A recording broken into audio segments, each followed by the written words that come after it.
Ja, Steffi, erzähl doch mal kurz was zu uns Wirtschaftsjunioren. Wir haben hier ein tolles Netzwerk in Dessau aufgebaut und bauen das auch immer noch weiter auf. Das heißt, jeder, der möchte und aktives Mitglied sein möchte, der kann sich bis zum 40. Lebensjahr bei uns engagieren. Aber auch über 40 Jahre, wenn man das Netzwerk gerne nutzen möchte oder auch was für die Stadt tun will und sich engagieren will, kann da als Förderer mit dabei sein. Business meets Fashion.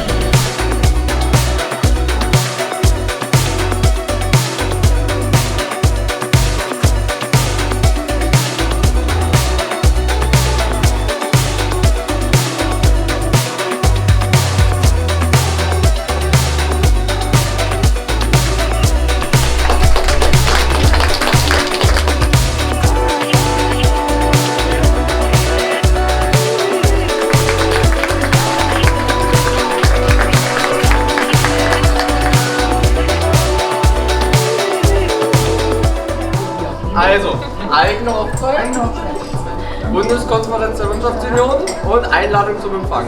Ihr habt jetzt eine halbe Stunde Zeit.